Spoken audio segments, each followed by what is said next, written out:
Hi, friends. I'm Dr. Vipin Mishra, endocrinologist working in Dubai, and this is my 12th video on diabetes education. This is regarding a very hot topic of diabetes reversal. आजकल बहुत लोग diabetes reversal की बातें कर रहे हैं और diabetes reversal एक definite possibility है और सारी दुनिया में इसकी बातें हो रही हैं और तो पहली चीज ये क्लियर हो जानी चाहिए कि डायबिटीज रिवर्सल की जब हम बात करते हैं तो सिर्फ टाइप 2 डायबिटीज की बात हो रही है। टाइप 1 डायबिटीज को रिवर्ट नहीं करा जा सकता है।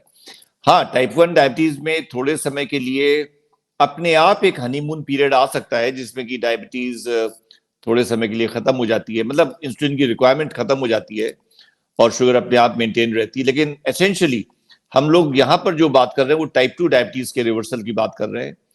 और दूसरी बात ये भी समझ लें कि टाइप टू डायबिटीज का रिवर्सल 100% केसेस में पॉसिबल नहीं है।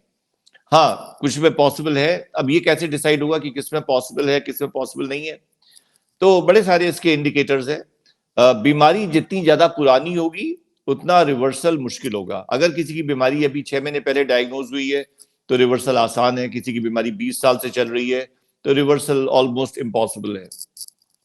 इसके अलावा बीमारी की सीवियरिटी कितनी है? अब सीवियरिटी कैसे मालूम पड़ेगी? सीवियरिटी कई चीजों से पता लगती है। पहली चीज है एज ऑफ ऑनसेट, क्योंकि एज ऑफ ऑनसेट दिखाता है कि जो जेनेटिक फैक्टर था वो कितना स्ट्रांग था। अगर एक आदमी है उसको 28 साल की उम्र पे टाइप 2 डायबिटीज हो जाती है और हम टाइप 2 डायबिटीज की बात कर रहे हैं तो नेचुरली उसका जेनेटिक फैक्टर बहुत स्ट्रांग है। और दूसरा है जिसको 65 साल पे जाके टाइप 2 डायबिटीज होती है तो कह सकते हैं इसका जेनेटिक फैक्टर इतना स्ट्रांग नहीं है।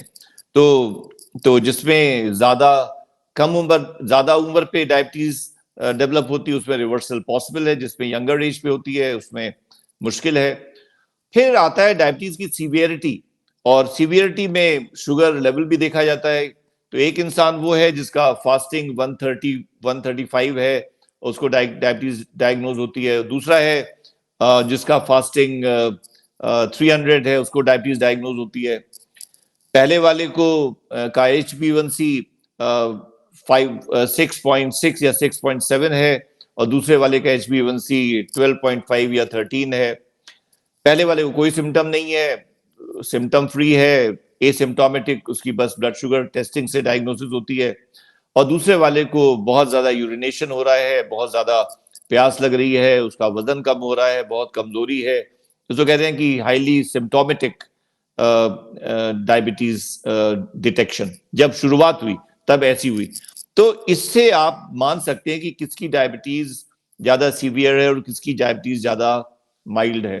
तो हम ये नहीं कह रहे हैं कि जिनकी डायबिटीज सीवियर उनका रिवर्सल हो नहीं सकता, लेकिन अगर आप स्टैटिस्टिकली देखेंगे तो माइल्ड पेशेंट्स का रिवर्सल अगर 80% हो सकता है तो सीवियर डायबिटीज वालों का रिवर्सल 30 to 40% ही हो पाएगा। तो इन चीजों को ध्यान में रख लें और फिर हम लोग बात करें कि क्या फैक्टर्स हैं जिनसे डायबिटीज का रिवर्सल संभव होता है। तो सारी की सारी चीज बॉयल डाउन करती है लाइफस्टाइल पे। हम लोग ने पिछले कई वीडियोस अभी करे हैं जिसमें हम लोग ने लाइफस्टाइल की बातें करी हैं, वो बातें यहाँ से फिर हम रिपीट कर रहे हैं, जिसमें कि आपको अपनी डाइट फिक्स करनी पड़ेगी। और जितना ज्यादा आपका वेट है, जितना ज्यादा आप ओवरवेट है, उतना ही आपको डायबिटीज पे फोकस ज्यादा करना पड़ेगा और कैलोरी रेस्ट्रिक्शन उतना ज्यादा करना पड़ेगा। दूसरा एक्सरसाइज है। एक्सरसाइज के बारे में भी हम लोग बात कर चुके हैं और naturally you have to be very very committed on the exercise part. तीसरा हम लोगों ने योगा की बात करी है, वो डायबिटीज रिवर्सल के लिए भी बहुत इंपॉर्टेंट है। बायोलॉजिकल रिदम्स को मेंटेन करने की बात करी है, एक डेली शेड्यूल फिक्स करने की बात करी है, स्लीप को इंश्योर करने की बात करी है। तो सारे जो ये लाइफस्टाइल फैक्टर्स हैं ये सब डायबिटीज रिवर्सल में मदद करते हैं। और इसके साथ ही साथ हम ये भी कहते हैं कि एक quiet and joyful and relaxed and positive mind भी बहुत जरूरी है। बहुत ज्यादा अगर वो एंजाइटी है किसी चीज के बारे में, चाहे वो डायबिटीज रिवर्सल के ही बारे में क्यों ना हो, तो वो भी डायबिटीज रिवर्सल को ब्लॉक करेगी। क्योंकि जब भी आदमी स्ट्रेस में होता है तो स्ट्रेस हार्मोन्स रिलीज होते हैं और स्ट्रेस हार्मोन्स जो होते हैं वो एंटी इंसुलिन होते हैं। एंटी इंसुलिन हार्मोन्स फिर इंसुलिन रेजिस्टेंस करते हैं, फिर डायबिटीज की सीवियरिटी बढ़ती है। तो एक रिलैक्स माइंड जो है वो बहुत जरूरी है। and prioritizing health at the top level, everything else is secondary. तो कोई कह सकता है कि हमारा नौकरी की वजह से हम नहीं फॉलो कर सकते जो भी आप लाइफस्टाइल बताते हो, और कोई कह सकता है कि हमको शौक हमारे ऐसे हैं, शौक इंपॉर्टेंट है लेकिन not at the price of health. तो उसको सब कुछ चीजों को फॉलो करना है। बहुत से लोग बहुत ही एक अननेसेसरी उसमें जाते हैं कि वो एक स्पेशल डाइट प्रोग्राम फॉलो करने लगते हैं। स्पेशल डाइट प्रोग्राम में आजकल जो बहुत चल रहे हैं वो कीटो डाइट चल रही है, और इंटरमिटेंट फास्टिंग बहुत उसकी बातें हो रही हैं, और कुछ और लोग भी हैं जो ये वाली वैदिक या कुछ जो जो हमारे हिंदू धर्म में सिखाई गई हैं चीजें, और सात्विक मूवमेंट चल रहा है, हाँ, तो वो सात्विक डाइट को फॉलो कर रहे हैं। तो I don't change my patients diet to any big extent. हम पहले पूछते हैं तुम अपना बताओ, तुम्हारा रूटीन क्या है, तुम कितने बजे क्या खाना खाते हो। हमारी डाइटिशियन उसकी कैलोरी निकालती है, कैलोरी रिक्वायरमेंट कितनी है, और उस हिसाब से उसकी डाइट प्लान करती है। और हम कहते हैं कि जितना कम से कम चेंज कर सको डाइट पे उतना कम से कम चेंज करो, लेकिन हाँ कैलोरी डेफिसिट बनाना जरूरी है। अगर उसका वजन कम होना है तो कैलोरी डेफिसिट बनाना जरूरी है। और दूसरी बात अब मैं कहने जा रहा हूं, वो बहुत इंपॉर्टेंट बात है, वो है use of right medicine in the right sequence and at the right time.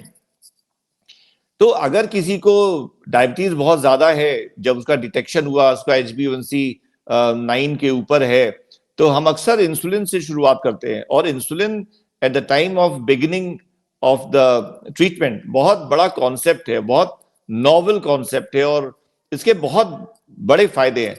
तो हम इंसुलिन से शुरुआत करते हैं, और कुछ दवाएं आजकल नई आई हैं, उसके बारे में भी हम लोग एक वीडियो बनाएंगे। जैसे मुंजारो है, ओज़ेम्पिक है, SGLT2 इनिबिटर्स हैं, और मेटफॉर्मिन है। तो ये वजन कम करने में मदद करते हैं। तो हमारे बहुत से पेशेंट्स ऐसे हैं जिनको हमने स्टार्ट किया इंसुलिन से, because they came in a very bad shape. और एक पेशेंट को हमने अभी उसका केस प्रेजेंट किया था कॉन्फ्रेंस में, तो वो जब हमारे पास आया था उसका वजन 100 किलो के ऊपर था, जबकि उसका वजन 5 किलो कम हो चुका था पिछले 3-4 महीने में। तो बहुत कैटाबॉलिक था वो, उसकी बॉडी की वेस्टिंग हो रही थी, और उसकी शुगर्स बहुत ज्यादा थी। तो हमने उसको इंसुलिन पे रखा शुरू में, तो उसको सिखा दिया कैसे अपनी डोज बढ़ानी है इंसुलिन की। तो 1 महीने में वो बिल्कुल फिट हो गया, उसका एनर्जी लेवल बहुत बढ़ गया, उसके सारे सिम्टम्स खत्म हो गए, और कॉन्फिडेंस बहुत बढ़ गया। लेकिन उसका वजन भी बढ़ गया 3 किलो, क्योंकि इंसुलिन एसेंशियली वजन बढ़ाती है।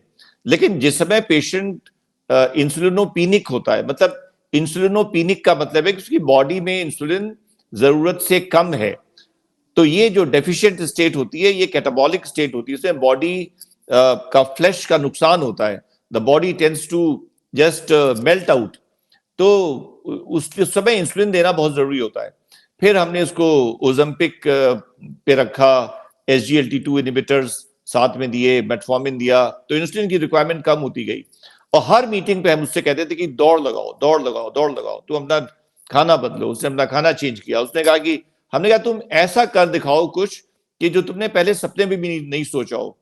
तो उसने फिर करीब 10 किलोमीटर की जॉगिंग शुरू करी, और योगा शुरू किया, और पूरा का पूरा उसने अपना सिस्टम चेंज कर लिया। और इंसुलिन तो खैर उसकी अगले फिर 3-4 महीने में बंद हो गई। फिर धीरे धीरे करके सारी उसकी दवाएं बंद हो गई। इन द प्रोसेस उसका करीब 30 किलो वजन भी कम हुआ, और अब वो बिना दवाई के पिछले 1 साल से उसका HbA1c 5.4 से 5.6 के बीच में रैली करता है। So that means he fulfils the definition of diabetes reversal के HbA1c should be 5.6 or lower than that without medicines for at least 6 months. तो अगर किसी को हम शुरू में दवाएं देते हैं, और शुरू में इंसुलिन भी देते हैं या कोई भी दवा देते हैं, तो उससे ये नहीं होता है कि वो कोई कॉन्ट्राइंडिकेशन है, और अगर हमने उसको दवा दे दी तो फिर वो रिवर्सल नहीं हो पाएगा। तो बहुत से लोग इसको एक ऐसे प्रेस्टीज पॉइंट बना लेते हैं कि नहीं, हम अपने एफर्ट से डायबिटीज को रिवर्ट करेंगे और हम दवाई नहीं लेंगे। आई थिंक उससे नुकसान होता है। You have to take the help of everything, जो भी अवेलेबल आपके पास संसाधन है उन सारे संसाधनों की आप को यूटिलाइज करिए और उससे अपना आगे बढ़िए। बस ये ध्यान रखिए कि जो मेन ट्रीटमेंट है दैट इज लाइफस्टाइल मैनेजमेंट। अगर उस पर आपकी निगाह गड़ी हुई है, उसको आप रोज बढ़ाते जा रहे हो, उसको इंप्रूव करते जा रहे हो, तो डायबिटीज रिवर्सल के चांसेस बहुत ज्यादा बढ़ जाएंगे। तो I will stop here and then we will catch up in the next.